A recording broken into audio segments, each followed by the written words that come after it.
So about 3 years ago, I came home from work and I got a text message from one of my friends. He said that this popular zombie shooter, Killing Floor 2, became free to play for the weekend. I watched a lot of YouTube videos on the first one, but it was so long ago that I basically forgot most of them. And I never really cared about it, or even thought about it in years. So with some burning curiosity, I made some space, took a much needed nap, and then I dived into the horde shooter known as Killing Floor 2.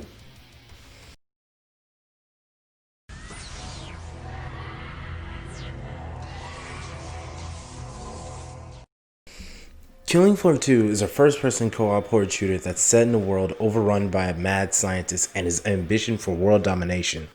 The scientist, Kevin Clamley, or Patriarch, has created undead clone monsters called Zed and overrun all of Europe. It's up to you and 5 other mercenaries to fight the undead and take down the mad scientist. There's not much else to the fucking story, so this transition card is fucking useless. Anyway, there is a lot of weapons to use and perk classes to specialize in the weapons you like the most. On top of this, there's cosmetics, a loot crate system, and a crafting system that lets you dismantle some to craft better ones. And I say better really fucking loosely, but we'll get back to that later. The game's been out for 4 years, but it never managed to be anywhere near as popular as its predecessor. In fact, I don't even think anybody really knew that a second one was coming out. But as you learn throughout the video, I don't think it's a thing of the game itself. I think it was more of the developers' tripwire and their decision making. Starting off with one of the main attractions of the game, I think the guns look really good and took a huge step up from the first Killing Floor. They looked very detailed with great animations to boot. Just like watching the game for a little bit, you can tell that most of their efforts really went into these guns. For example, the animations are done with a really high frame rate to make it stay smooth during Z time. On top of that, they have 2 sets of reload animation for each and every weapon, skilled and unskilled. It's just one of those things that make this game really fun. It just kind of puts it a step above some other zombie shooters. I say the maps in this game, they're pretty solid. They look kind of beautiful with some pretty good variety to them. From a post-apocalyptic Paris all the way to a tropical island with a plane crash and a volcano, it's all a sight to behold. And interestingly, these maps all have hallways and corridors kind of connected to one another, so there's barely ever a dead end. True, you could close and weld doors, but it won't work long enough for it to be a viable option. My only problem with them is that they seem to follow only 2 formulas. They're either very spacious and give everybody room to move around it, or they're very tight where you can get surrounded in seconds. I don't know if it's my paranoia or just being claustrophobic, but I feel 10 times more comfortable fighting in like a huge room than a maze. Then again, all the maps are kind of like mazes. One is just bigger and the other one's just small as my dick. You know, the maps may be good themselves, but I think what separates the game from the other horde shooters are the perks themselves. It gives players the ability to specialize in certain aspects or playstyles. Whether it be bashing heads in, supplying ammo or health, or dealing massive damage, they all feel different to play, and I think some of them really shine once you put some XP and points into it. Take my favorite perk, for example, Gunslinger. It's good in the beginning, but right when you hit level 15, then it gets really interesting. You become the second fastest fucker in the game next to Berserkers, and you also get to put out so much damage to where you're taking out even Skrakes and Fleshpounds in a few hits. There's a lot more examples, but I think that this is what makes Killing Floor so unique. Alright, let's stop right here. I'm fine with most of the perks here except Survivalist. As a concept, it makes complete sense. Survivalist lets you use every gun in the game and have some of their abilities or equipments like a Molotov or a healing grenade. Using this perk is supposed to let you help your teammates in any situation while also having complete weapon freedom. While every perk has a role in what they excel at, it's good to always have one person in the middle. With good communication with your friends, you can help support with more than one role, like being able to heal and take care of the high tier Zeds. Common misconception with Survivalists is you're able to completely take over a role and then do some, and I completely disagree. It's not strong nor flexible enough to take over a role. The most it's gonna do is like assist with the role. Like how survivalists can get a healing grenade and slightly strengthen its healing darts, but you still need a field medic in order to heal enough to keep everyone alive, especially on hard difficulty or survival in hell on earth. And I say that they're not enough because they only have 15 points of space for their guns, and tier 3 or 4 guns that can do the job effectively are worth 4 or 5 points. So getting more than one weapon in that class just to compensate for that lack of a class defeats the whole fucking purpose of playing survival. Just pick the fucking class. Not only could you have just picked the perk that you're leaning towards, your weapons aren't even working at your full potential. But if I'm being honest here, with how it works as a concept, I don't think there's much of a better way for it to work it, except maybe give it much more space or much more flexibility in how it upgrades. But the problem stems when you... Oh, my porn. Ah. Sorry, that's my alarm to beat my meat. Anyway, the problem stems is that when you give survivalists too much freedom and too much power, you make it become more of a viable option than using any of the perks. Because then you could just use most of what you like in those guns and then just do whatever else. But let me get away from the perks for a bit. I think the Zeds should get just a tiny bit more variety in them. Don't get me wrong, there's a lot of different Zeds to fight against. You got the Sirens, the Bloats, the Gorefast, Rioters, Skrakes, and Robot? How the fuck is a robot a zombie? Anyway, I meant that the Zeds are almost like the same. They kind of walk at a normal pace, and when they get hurt, they rage and run at you at Mach 5 with minor tweaks. Wouldn't it hurt to add more or different variations to this? Like, what if when they get hurt, they kind of run away or heal or hang back and stay in the back of the horde? Kind of acted a little different and just unleash more ranged attacks. Never hurts. I don't know. Wouldn't hurt to give them to them on the harder difficulties, especially since the bosses themselves do that. And speaking of bosses, most of them are fine. They're not the worst, but could be better to fight against. I only have problems with 2 of them mainly, the Abomination and Matriarch. I'm completely fine with the concept of Abomination, which is just a bigger version of the Bloat, but with upgraded equipment. On top of that, he also leaves biomines, and don't let me forget the ability to give you the major suck. That's all fine, it's just that he's really glitchy in almost every aspect. The exploding Zeds, or Abomination's creations, are really tanky, and they would take about 4 or 5 shots from my 500 magnums. And remember, it takes 4 or 5 well-placed shots to kill a Skrake or a Fleshbound. The biomines would be floating in the air like it's asserting its dominance. I mean, it's kind of funny, but it's still a glitch nonetheless. And the suck would glitch out and keep players still while locking the camera on the Abomination, rendering them useless. On top of that, the Abomination would be plopping biomines at the same time, stacking damage to the point where it would kill players instantly. Literally none of the bosses have problems like this except this one. And wanna know what's the kicker? Even with all of those glitches that could ruin your game, he's still the easiest boss. He has no ranged attacks other than the Dyson vacuum, and you still have to be really close to do it. But that's not that big of a deal since you can outrun him. Your biggest concerns would be those those creations or the glitches fucking you over. But you know, looking at the flip side of that whole coin, Matriarch is a really cheap boss to fight. Most of her attacks are almost exactly like Patriarch, but stronger and a little worse. Not only that, she comes out of the gate with a shield. It's not as strong as her health, but it is far from weak. So it just makes the boss fight longer and way more annoying. And did I forget that when she gets hurt enough, she puts out some EDARs? You know, the robots that are easily the third tankiest thing in the whole game. I mean, without counting bosses. Even though some of the bosses are a huge pain to fight against, we still got the worst thing in this game to talk about. And I think this is probably the thing that kind of ruined this game in the first place.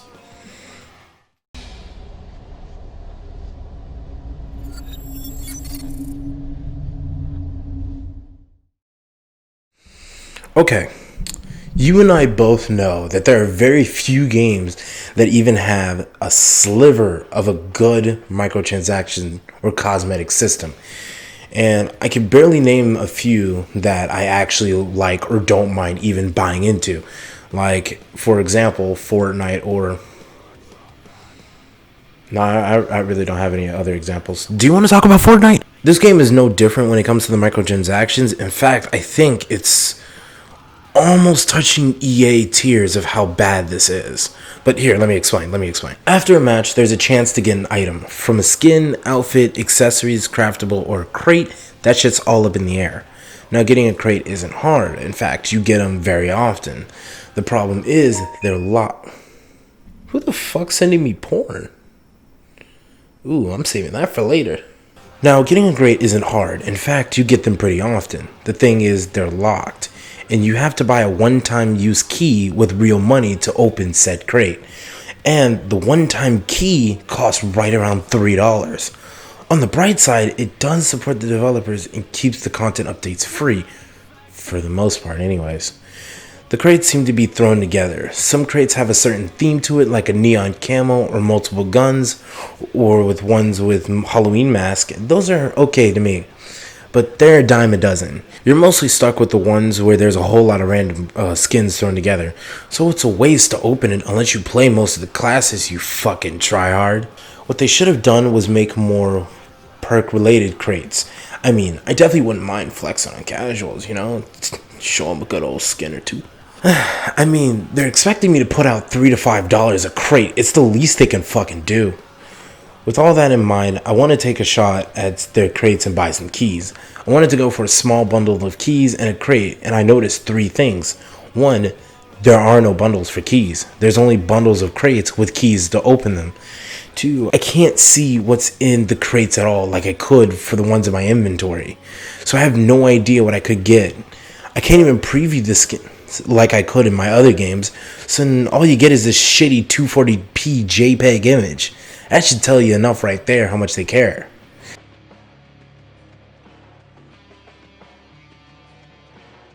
On the flip side to all of this, there are many other ways to get loot.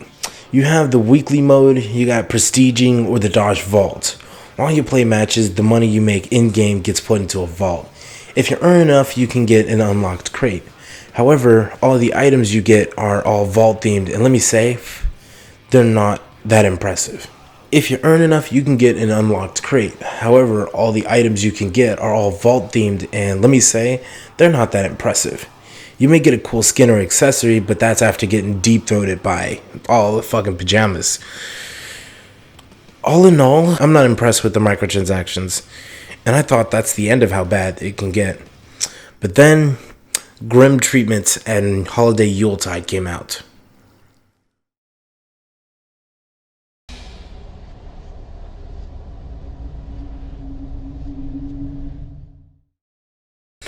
Alright, I know I'm really late to the party, but there are still things that they added a while ago that still needs to be addressed. To be really honest, Grim Treatments didn't bring much to the table. It gave us 5 weapons, a map, and a few skins. Everything was fine except 2 of those weapons. The 2 weapons, Ion Thruster and the Rhinos, cost real money to get, and they're not like $2 or $3 either.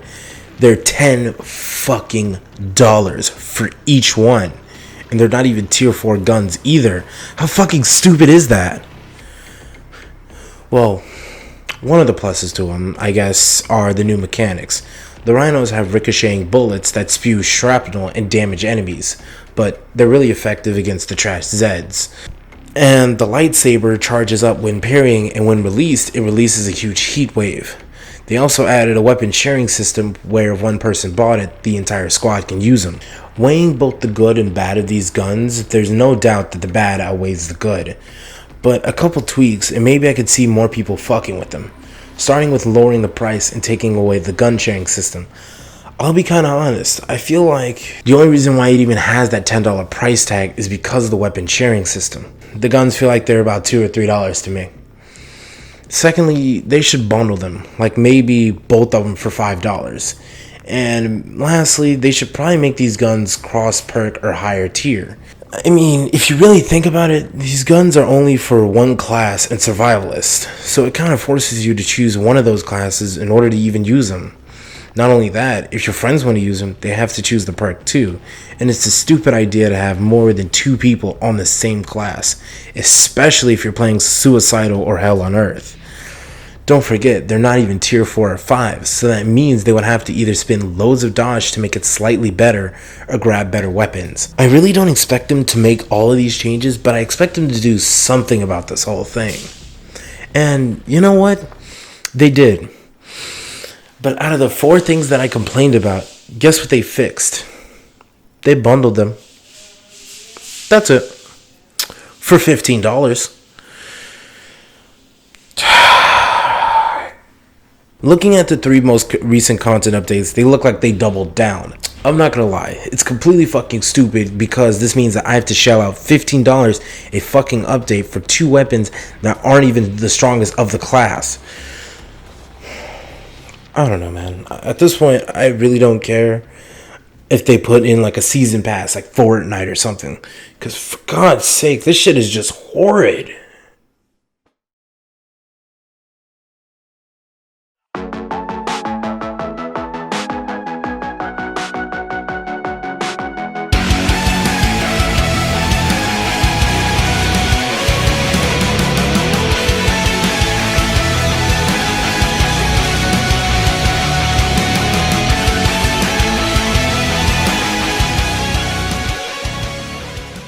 Okay, so with all the complaints I have with this game, you may think I hate it, but it couldn't be further from the truth. I absolutely love this game.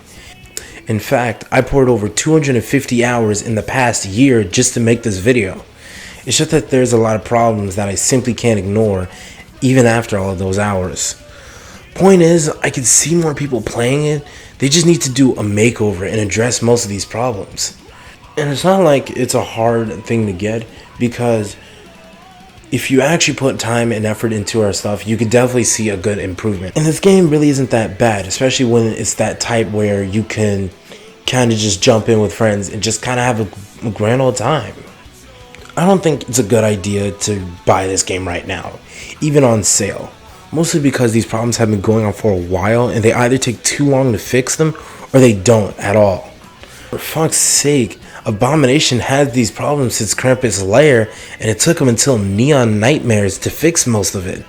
And it's not even like they aren't updating the game either. In fact, there's another update coming out in a few months. It's just that they do too little, and they don't even address the problems that this game really has. Like I said earlier, I put 250 hours into this video, and I gotta say, I probably shouldn't have shot so high because I wanted to prestige at least 3 classes before I even did this. And maybe I shouldn't shoot too high because it's not that I guess I just had a more of a completionist sense to make sure that I had a good idea of the Killing Floor experience.